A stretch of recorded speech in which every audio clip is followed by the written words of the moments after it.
And the regular Sunday afternoon address of Father Charles E. Coughlin from Royal Oak, Michigan.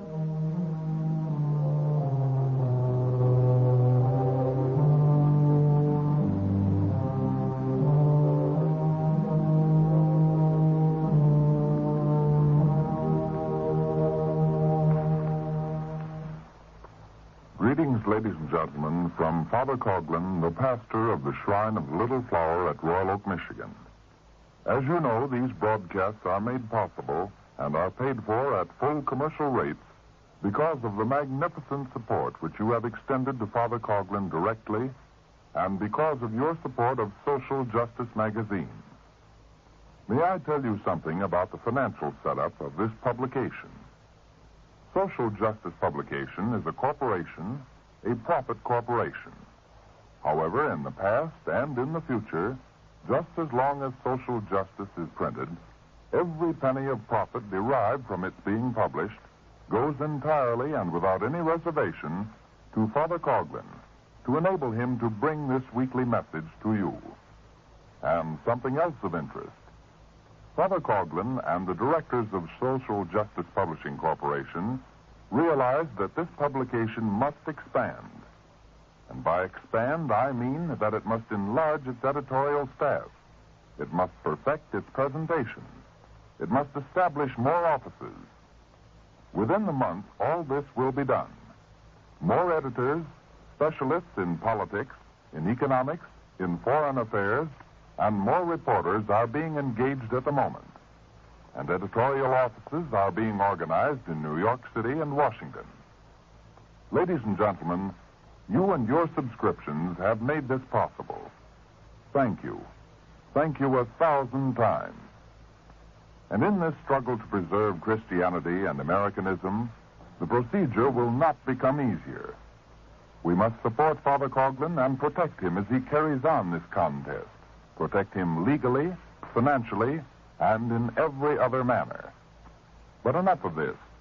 We recognize that the fidelity which has characterized you over the years will not wane. Today, your spokesman, our spokesman, for whom we work, and into whose hands we gladly give all our profits, this spokesman will address you on the subject of the Popular Front. Copies of this address are available to every person in this audience if you will simply address your request to Father Coughlin at Royal Oak, Michigan. And now, ladies and gentlemen, Father Coughlin. My friends, ladies and gentlemen, during the course of the Dies Committee investigation of un-American activities, there appeared before the committee Dr. Matthews, an eminent scholar and formerly associated with many of the radical and subversive movements in the United States. Dr. Matthews presented to the Dies Committee, under oath, a testimony which was substantiated by documents. A testimony which is authentic, frank, shocking, and uncontradictory. A testimony which lays bare the popular front of Bolshevism in the United States. Because so many questions have come to my desk asking for information on the Bolshevik Popular Front now operating in our midst, I thought it prudent to avoid making any statement as of my own and to submit to this audience the uncontradicted word of Dr. Matthews, which I copy verbatim from the official documents of the United States government. In this brief space of time, it is impossible to include all the testimony this especially well-informed scholar contributed to the investigating committee. Necessarily, therefore, I will content myself with quoting excerpts. My friends, you have heard of the United Front, of the Popular Front. Perhaps you did not hear that Lenin, the high priest of Bolshevism, once maintained that his principles would succeed not through the direct agency of the Communist Party, but rather through the agency of other organizations dominated by Bolsheviks. Now, this is precisely what is taking place in America at the moment. Organize, organize, organize. We must build communism with non-communistic hands. These were the words of Lenin. These words outline the policy adopted for communist progress. It is the boring from within tactic. It is the Trojan horse strategy.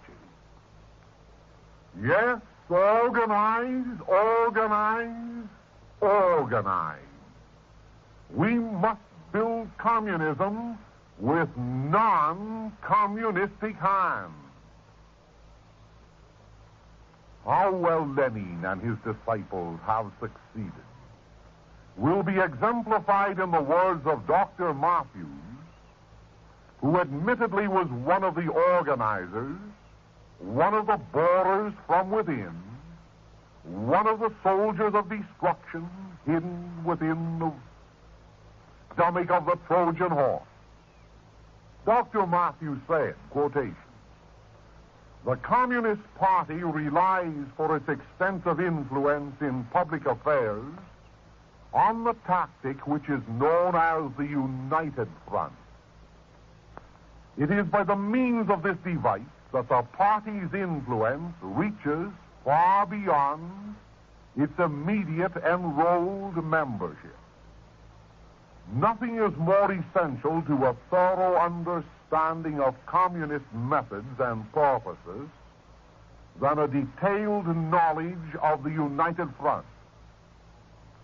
I propose," continues Dr. Matthews, "I propose to submit to this congressional committee some of my own intimate and extensive knowledge of the United Front.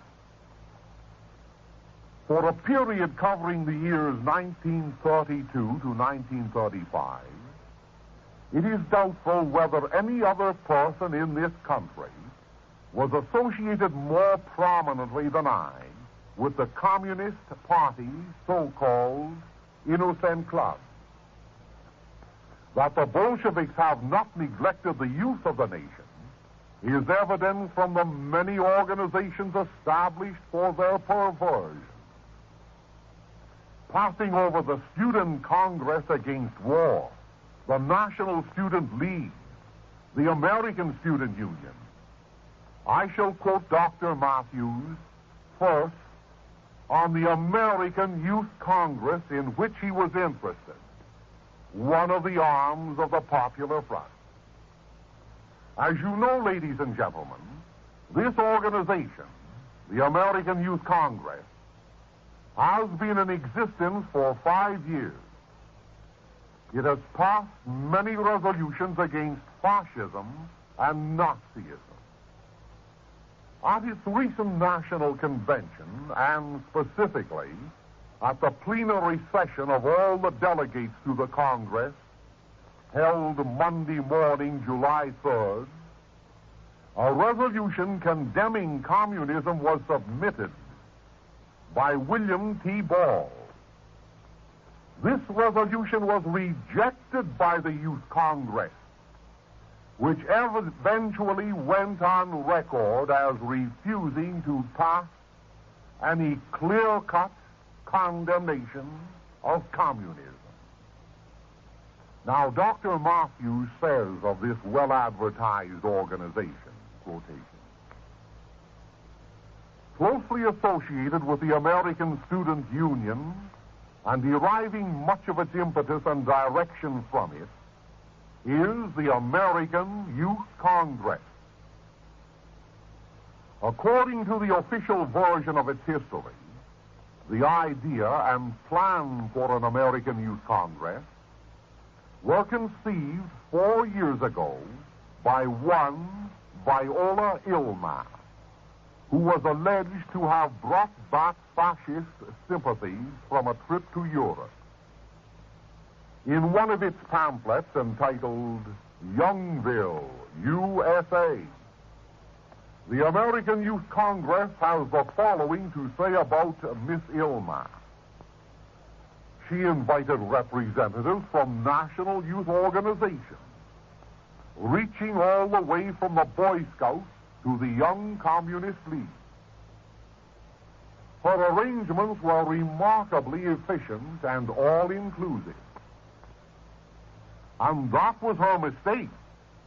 The fact is that because Miss Ilma was so all-inclusive in her invitation, the Young Communist League, in concert with left-wing socialists, captured her organization in its infancy and threw her out. This is made clear in Wolf Michael's report of the 6th World Congress of the Young Communist International. Writing of this capture, Wolf Michael says, quotation, "Thanks to the joint participation and work of the young American comrades with the socialists and other non-fascist youth at the Youth Congress, our Young Communist League of the United States helped to bring about a unity of several non-fascist organizations with a membership of over 1 million. Addressing himself to the members of the Young Communist International gathered in Moscow, Wolf Michael said further, "This is an example of how to influence the masses of youth." Dr. Matthews continues. He says, "The American Youth Congress is an excellent example of the methods and purposes of the Communist Party's United Front. Among the organizations which have been persuaded to endorse the Youth Congress and to participate in its communist-guided work, we find numerous groups of Christian young people, such as the National Council of Methodist Youth and the Christian Youth Conference of North America.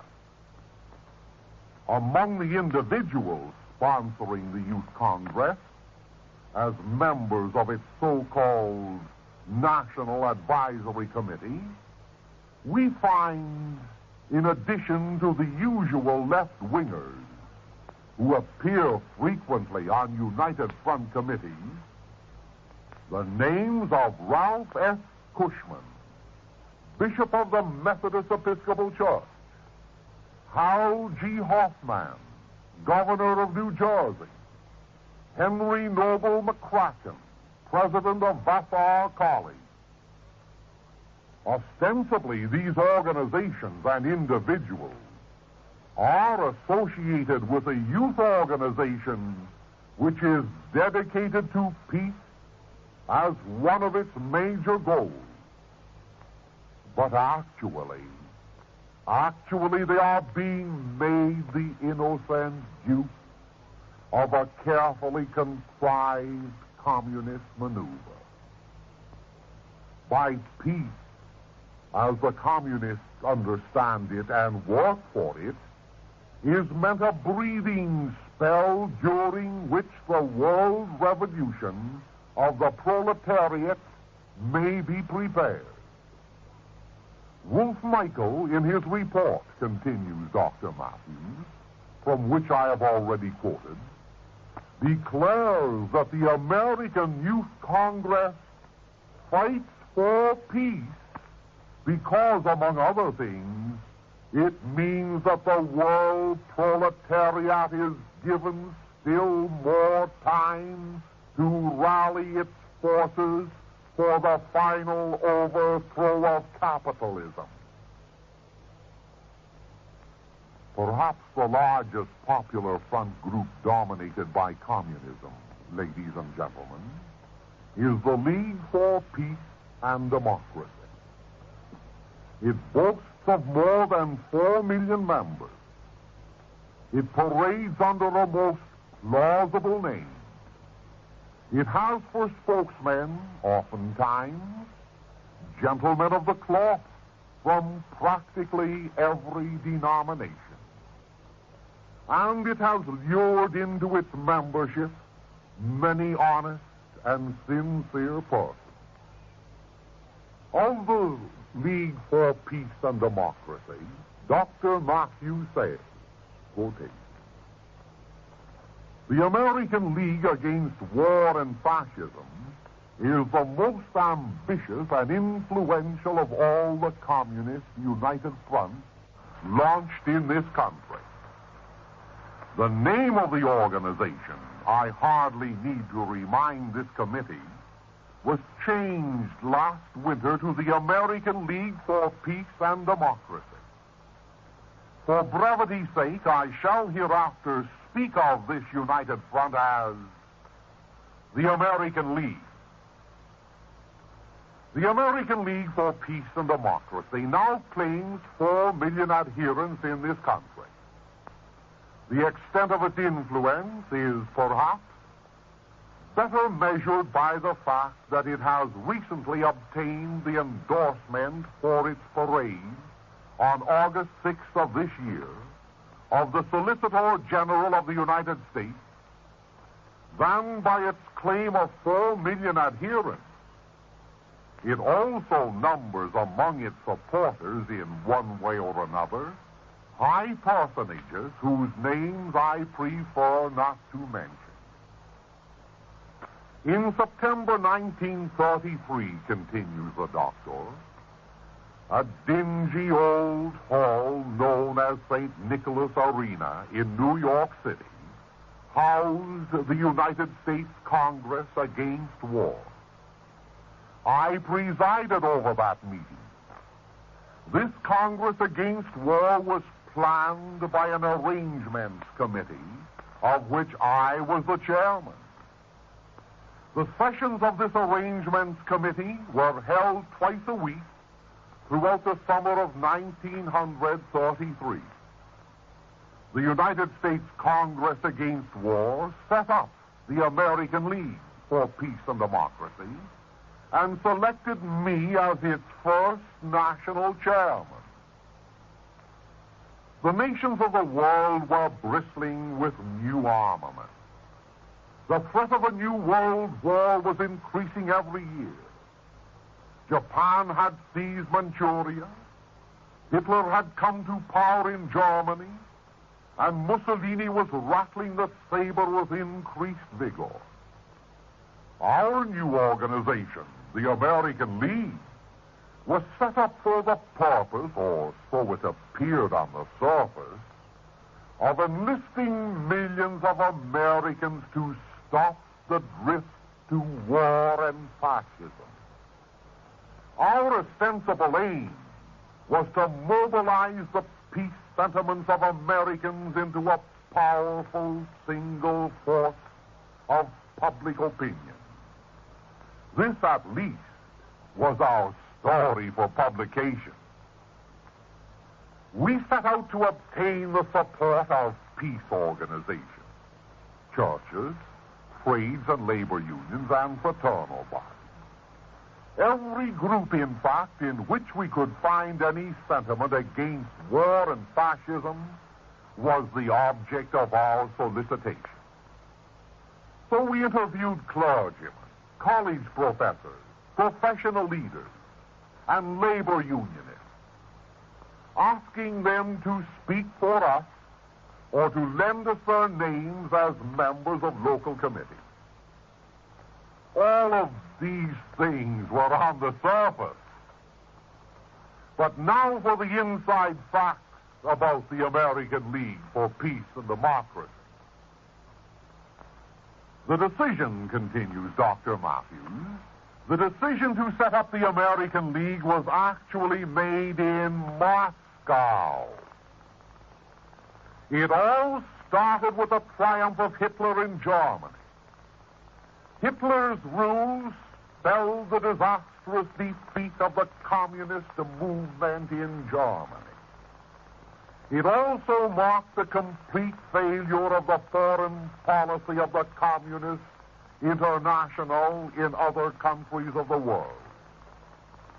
The substance of that Soviet policy was the baiting of social democrats, socialists, liberals, and the so-called reformists among trade unionists.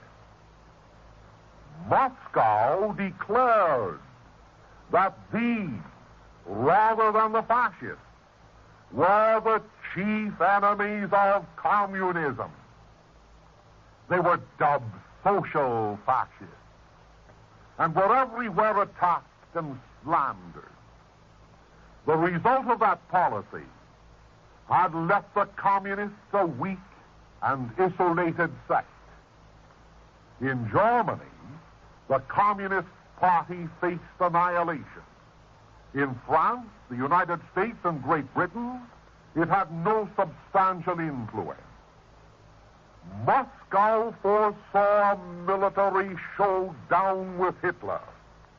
It was to be a death struggle between the fascist dictators and the communist dictator. Stalin began to feel the need for powerful allies in that coming conflict. How should he get these allies among the unfriendly capitalist powers? Dr. Matthews continues by saying he summoned the communist leaders of the world to Moscow. They deliberated, and out of their deliberations came the decision to set up the Popular Front in France. But France was farther developed along the road to the final class struggle than was the United States. Sooner or later, the communists must set up a Popular Front in the United States. But first they decided to set up the American League, a prelude to an American Popular Front. Well, Earl Browder brought back the word from Moscow, and I was chosen by Browder and his colleagues in the Communist Party to head the new organization. I was what the communists call a fellow traveler, one who closely sympathizes with most of the aims of the party, but who is nevertheless just a middle-class intellectual. The actual management of the affairs of the American League, continues the doctor, were turned over to Donald Henderson. Henderson had publicly declared his membership in the Communist Party a year or two before, when he resigned from the Socialist Party, and while he was still an instructor in economics at Columbia University. Henderson was later assigned by the Communist Party to agitational work among farmers. He is now the head of the CIO Union for Farmers.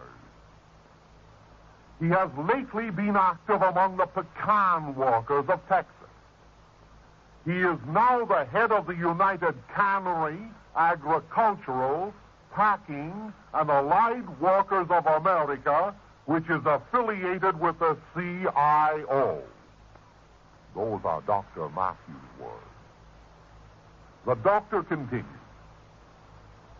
The Communist International selected Henri Barbusse as its international midwife at the birth of the American League. The Daily Worker, the Communist Party newspaper, stated recently that Barbusse was the founder of the American League. Barbusse died in the Kremlin in Moscow shortly after his tour of the United States on behalf of the newly formed American League. The Constitution of the Communist International states explicitly that leading comrades may go from country to country only with the consent of the Executive Committee of the Communist International. In December 1933, continues the doctor, Earl Browder, General Secretary of the American Communist Party, went to Moscow to report the results of the decision to set up the American League for Peace and Democracy. We led, said Browder in his report, we led a highly successful United States Congress against war. The Congress from the beginning was led by our party quite openly. These facts should dispose once and for all of the question of whether or not the American League was launched by the Communist Party. Nevertheless, there are numerous participants in this Communist United Front who are still fooled into thinking that it is an independent agency for peace and democracy. The Communist Party plans it that way. And fellow travelers like myself have tried to make it appear that way. It was easy to get party members and fellow travelers in order to start the American League. They were to be hard for the asking. It required long and patient work to get the stooges. The first half dozen such decoys were the hardest to get. After that, the decoys decoyed each other. There was great jubilation in the headquarters of the American League on the occasion when we were able to list as a speaker one of the nationally prominent officers of the General Federation of Women's Clubs. Every additional stooge or decoy made it twice as easy to get another. We had, continues the doctor, we had an almost perfect trick for silencing any critic who suspected or knew the communist nature of our united front. All we had to do was to cry red baiting. The cry of red baiting is the best trick ever invented, short of a firing squad, for making short work of anybody who dares to object to communist theories or practices. If he isn't effectively silenced, he is at least thoroughly discredited in that vast flock of citizens who like to think of themselves as liberals. A 20th century American liberal would rather face the charge of slapping his grandmother than to be accused of red baiting. And so the cry of red baiting enabled us, so speaks the doctor, to carry on the work of Moscow in this country with little or no molestation from knowing critics. Unquote.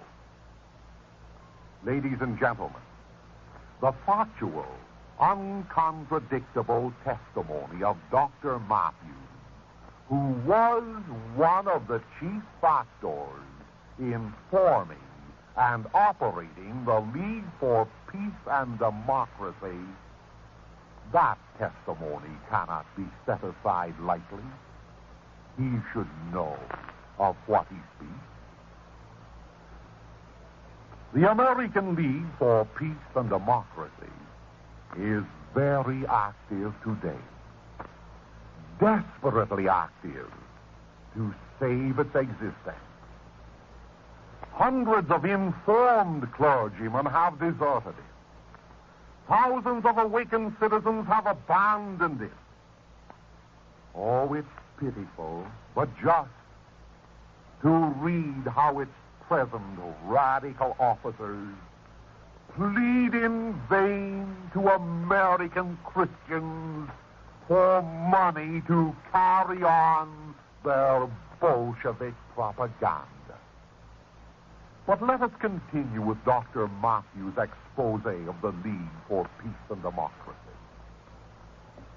In referring to the efforts on the part of the League for Peace and Democracy to subvert the American Federation of Labor, the doctor says, quoting, in most cases, the AFL trade unions were more difficult to enroll in the new United Front. In those days, 5 years ago, the communists were guilty of dual unionism. They had set up their own red unions under an international body with headquarters in Moscow. Among these red unions, which were participating in the newly formed American League, was the National Textile Workers Union, the National Mine Workers Union, the Marine Workers Industrial Union, the Needle Trade Workers Industrial Union. True, they were largely paper unions without any significant membership, but as long as they existed, they were guilty of dual unionism. Their presence in our united front was all the proof that the AFL unions generally needed to establish the communist control of the American League for Peace and Democracy. There were, however, a few. He reminded me that my work was to enroll the members of middle-class organizations and that the Communist Party would take care of the trade union. He assured me that the communists already had several strategic men in important plants and industries where they would be in a position to sabotage vital processes in the event of war, just in case the United States should become involved in a war against the Soviet Union. In this connection, Henderson was especially boastful of a revolutionary nucleus in submarine plants in Connecticut, and of the work of Harry Bridges in the shipping industry on the West Coast. They were, Henderson claims, secretly allied with the American League for Peace and Democracy. As everyone knows, the efforts of the Bolshevik boarders from within failed to seduce the leaders of the American Federation of Labor. Unquote Dr. Matthews, by the way. This labor organization positively excludes communists from its ranks and is, in this respect, very contrary to the CIO, which admits communists and cooperates with them. But to proceed with Dr. Matthews' testimony, quotation. How, asked he, was the American League financed? The procedure was fourfold. First, there was the nickel-diamond quarter drive upon the innocent. Next came the money-raising banquet for the upper middle class with Henri Barbusse, John Strachey, or Lord Marley as speaker. When these were insufficient, money was borrowed on notes signed by Corliss Lamont. I might intervene and say that this Corliss Lamont is a son of one of the great international bankers of New York City. We continue. And finally, in a pinch, we got Browder on the telephone and had him send over cash from the party chest, which was regularly stocked from Moscow. When one of our publicity stories included the name of Corliss Lamont, there was a rule that his family connections with the House of Morgan should be given appropriate emphasis. Marley's lordship was equally useful to our cause. Recently, continues the doctor, recently the American League held a parade in New York. Harry Elmer Barnes, newspaper columnist, was among the parade's marshals who were invited to make speeches for the occasion. Apparently, Mr. Barnes went too far in his pacifism and suggested that the United States should stay out of war, even a war in defense of the Soviet Union. When the officials of the American League saw an advance copy of his speech, Mr. Barnes was promptly notified that he would not be allowed to act as a marshal in the parade or to make a speech. The most pathetic thing about this incident was Barnes' statement to the press that he had not known that the Holy War Boys had got hold of the American League for Peace and Democracy. There's hardly any excuse for any moderately informed adult in the United States who says that he thought the American League was a peace organization. I was succeeded in the national chairmanship by Professor Harry F. Ward of Union Theological Seminary, who is still head of the League. Professor Ward is also national chairman of the American Civil Liberties Union and the head of the Methodist Federation for Social Service. Unquote. This concludes my reading from Dr. Matthews' official sworn testimony, which he gave before the Dies Committee. A gentleman, a scholar, who helped to originate the American League for Peace and Democracy. In conclusion, my friends, may I extend my remarks on the popular front to quote Dr. R.J.C.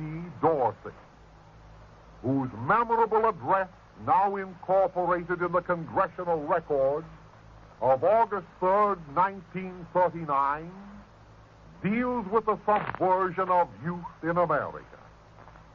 He says, in part, concerning the recent World Youth Congress, quotation, among the delegates at the World Youth Congress at Versailles were those from the Young Communist League. The All-Russian Young Communist League was organized in October 1918 after the Workers' Revolution in Russia of November 1917. Soon thereafter, other communist youth groups developed in various parts of Europe. And out of this movement grew the International Youth Conference in Vienna of August 6, 1919, and from which came the International Communist Youth Organization for young communists between 16 and 22 years of age. This conference led to the meeting of the International Youth Congress in Berlin, November 26, 1919, attended by 19 delegates from 14 countries, allegedly representing a membership of 229,000. It accepted the program of the Third Communist International, its affiliate, which had been set up in 1919. It advocated the overthrow of capitalism, government control by the workers, dictatorship by the proletariat, establishment of preparatory schools to teach communism, creation of drill and defense squads, and otherwise training students and youth for the class struggle. Factories are to become communist fortresses. In all unions, youth sections are to be formed. Obedience to and defense of the Soviet Union was pledged. Slogans were, black and white, unite and fight. Do not abandon your friends, even though they still go to church on Sunday. Zinoviev observed, the youth movement is the best section of the Communist International. One may secure an idea from this of the nature of the young Communist League and the political ideas of its delegates at Vassar College. Other strictly youth groups sending delegates to the World Youth Congress at Vassar were the Student Peace Service, the Student Peace Committee, the Christian Youth Conference of North America, Youth Section of American Jewish Congress, the National Council of Methodist Youth, the National Council of Jewish Juniors, the Romanian Junior League Club, the Junior Hadassah, the National Student Federation of America. In order to preserve an appearance of respectability, the communists often include groups in their congresses that, strictly speaking, are not entirely of their faith. However, the communist group controls every situation.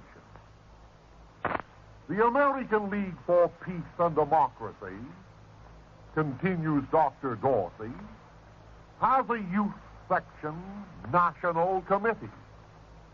This parent organization was once known as the United States Congress Against War and Fascism, and for a time as the American League Against War and Fascism, being a section of the World Committee Against War and Fascism.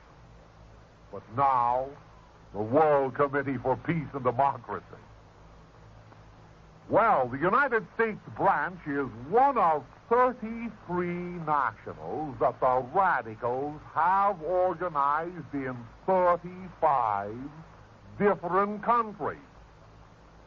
Communists here occupy the strategic position and here control the policies in reference to the League among its 4 million members. Lenin wrote, quotation, frequent change of name bewilders the public. For example, in 1921, the Friends Disarmament Council was formed, subsequently merged into the National Council for Limitation of Armament, which in turn became the National Student Forum, which is conducted by the National Council for Prevention of War. This is a characteristic of radical groups, unquote Lenin, who lets the cat out of the bag. Whether or not the above statements prove interesting to a radio audience is immaterial. Ladies and gentlemen, the fact is that you must become conscious of the activities which, like wolves in sheep's clothing, consistently are destroying the foundations of our Americanism and Christianity. At one time, under the guise of patriotism, modern Benedict Arnolds who wear the uniform of citizenship bore from within the army of our population to betray it. At another time, Judas Iscariot, who used the insignia of Christianity and religion, beat a pathway to the stronghold where sit the descendants of Annas and Caiaphas to resell Christ's brothers for 30 pieces of silver.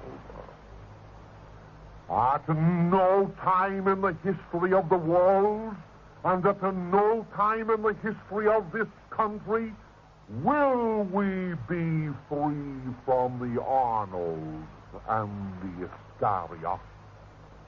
At no time can we disregard the counsel that eternal vigilance is the price of liberty. Nevertheless, my friends, the modern pattern is plain. It is a pattern of destruction, a pattern by following which decay was produced in the nations of yesterday, a pattern which the subversive forces of Antichrist utilizes to lure the innocent people of all nations into the graveyard of national death. My friends, I call upon you to arouse yourselves to oppose the betrayers of your heritage.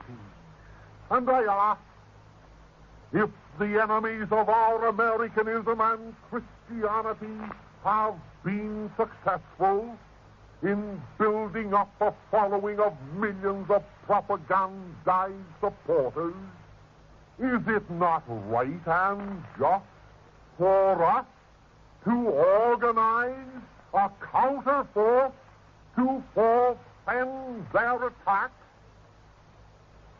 Call this counterforce by any name you please,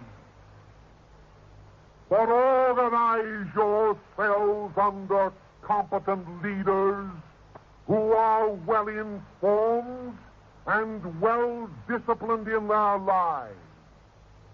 Organize yourselves under leaders capable of challenging the popular front, the Antichrist, anti-American front, wherever it manifests itself.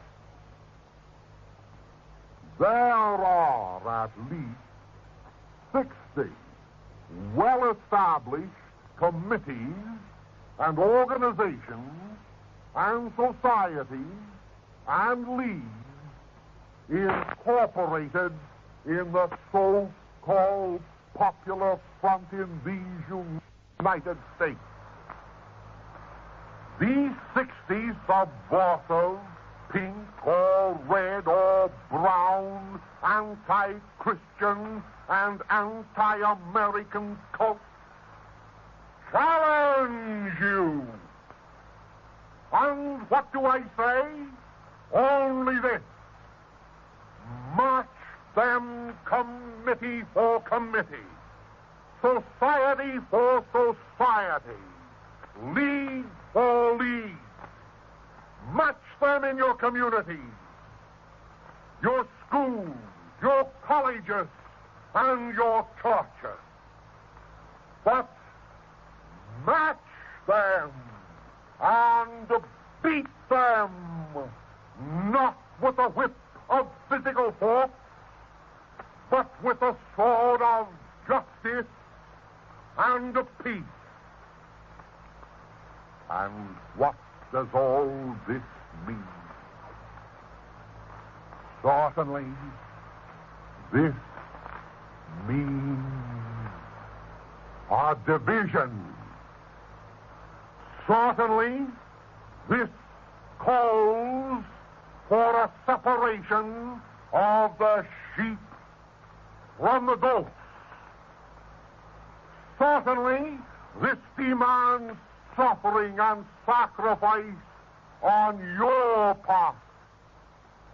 Or you will be assailed, you will be attacked, you will be scarred with labels today and with physical persecution tomorrow, and some of you, before this contest comes to an end, will have won the companionship of the millions whom Lenin and Trotsky and Bela Kun martyred.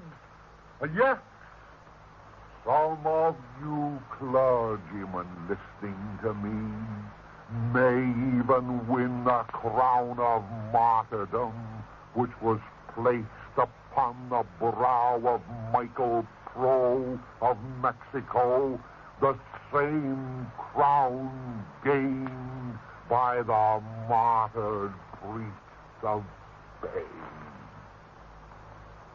Oh, my friends, there must be no surrender. There must be no immoral apathy. None of us can afford in this contest to adopt a policy which is identified with the prudence of the flesh. Oh, yes, we speak of the rights of man, but more importantly today, let us begin to speak of the rights of God. For there can be no lasting human rights, no liberty, no life, no pursuit of happiness, unless God's rights are defended unto death. And we speak of peace. Certainly every person desires peace, but be it clearly understood, there can be no peace without justice. The justice which gives not only to every man his due, but the justice by which we creatures give to God his due. From a practical viewpoint, therefore, and when confronted by the popular front, which either knowingly or unknowingly contemns God and joins with the Bolsheviks in crying that religion is the opium of the people, from a practical viewpoint, I beg you, do not be reluctant to identify yourselves with some Christian organization. But I warn you to beware of organizations which pretend to be Christian and which in reality are nothing more than arms of the popular front. Organizations which boast of the name of Christian and yet are officered and organized by individuals whose lives and policies and proposals belie that boast. Thus I take advantage of this occasion to tell you how both the Reverend Dr. Edward Lodge Curran, my colleague, and I both discouraged an organization known as the Christian Mobilizers, not only from using our names, but from pursuing their determination to hold a mass gathering in Union Square, New York City. We stand for peace, not bloodshed. We uphold race tolerance, not race prejudice. We advocate the preservation of American rights and not the institution of Bolshevik dictatorship. And we gladly share the opinion that this contest between Christ and chaos, between Americanism and internationalism, between justice and injustice, cannot be settled by a mere show of misdirected force, a force whose fourth and last court of appeal, according to certain leaders, is the blackjack, the stink bomb, and perhaps the machine gun. But speaking for myself, I maintain that no organization can qualify as Christian unless its members first make Christians of themselves. For without the leaven of Christian leadership in individual membership, no group can stand, no group can succeed. And remember that in the concept of Christianity there is room for every national, for every racial element in this world, both Jew and Gentile. But do not misinterpret me. God's rights demand that if we are Christians, we will not suffer without contest to have anti-Christians attempt to liquidate the principles which are God's. And if we are Americans, we will not permit, without a struggle, the subversive elements within our country to undermine the tenets of Americanism. My friends, here we are. We content ourselves with investigating and studying the Bolshevik movements in America, movements which constitute the Popular Front, and we're preparing to become first-class historians or readers of history. But I ask you, what are we doing about it? Of old, Christ said, be a doers of the word and not hearers only. What are we Americans doing to attract the millions of decent persons in this country who have succumbed to the Popular Front? What are we doing to attract them to the Christian American method of thinking? With that question, may I now ask the announcer to introduce another voice. And as for myself, I say, God bless you. God keep you. God keep all of us. Ladies and gentlemen, be sure to write this week to Father Coughlin to encourage him. And please ask him to mail you a copy of the factual address to which you have just listened. As you know, every weekday, Monday through Friday, the voice of social justice is heard on the air in the Michigan and Illinois, Indiana areas. On August the 28th, this weekly comment on the news will be initiated for Ohio. WCKY, the 50,000-watt station at Covington, Kentucky, 1 minute from Cincinnati, will join this new network. Within a short time, the Colonial Network covering New England and the Philadelphia station will likewise be added to this weekday service. How many New Englanders and citizens of Philadelphia want this?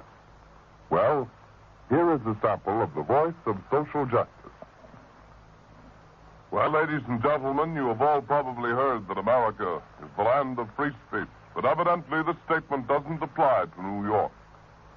In the last few years, the largest city in the United States has resembled more a city in dictatorial Germany, Italy, or Russia than an American community. There is free speech in New York, oh yes, but only for communist and leftist mob leaders. Let an American get up on the street corner and say a word for Christianity and Americanism, and he will be fortunate to escape with his life. A short time ago, Mr. Floyd Caridi of New York and a few patriotic Christians attempted to distribute some pamphlets at a New York City street corner. But attempt was all they could do. Before they had time to pass out more than a few pamphlets, a horde of communists appeared from nowhere, rushed Mr. Caridi and his friends, tore up their literature, and forced them to seek refuge in a nearby store. But let Mr. Caridi describe the event in his own words, which I take from a letter published in the Brooklyn Tablet. Water and garbage were hurled out of windows. A car was driven through the crowd of assembled Christians. Vile language was heaped upon both Protestant and Catholic clergymen and laymen. Mounted policemen had to be called to repel the anti-Christian rioters. Yes, ladies and gentlemen, this is what is taking place in the streets of New York almost every day in the year. These are the tactics employed by the Red Popular Front in the city where, according to Mayor Fiorella LaGuardia, 7 million people live in peace and enjoy the benefits of democracy. If these riots had occurred in the streets of Danzig, Berlin, Rome, or London, they would have been headlined in newspapers throughout the world. But since they happened in New York, they are cloaked with silence. And why? Is it that these street fights, which remind me of the beginning of the persecutions of Christians in the time of Trotsky and Balakoon, is it that these street fights are embarrassing to the leftist moguls who control the destinies of America's largest city? Is it that radical newspaper writers are shocked to find that there are people who dare to question communist control of the streets? Is it that these writers are so shocked that they can find no words to describe their grief and dismay? Whatever the answer to this may be, I must declare that this practiced silence on the part of the New York press in failing to report assaults on Christians is only breeding repercussions. And according to the Brooklyn Tablet News reports today, Bolshevik meetings were held within a few blocks without any interruption or disorder caused by those espousing the cause of Christianity and Americanism. Well, ladies and gentlemen, today in New York, and tomorrow in your city and my city. So you see that Father Coughlin's advice to join an organization for the protection of Christianity and Americanism is more than timely.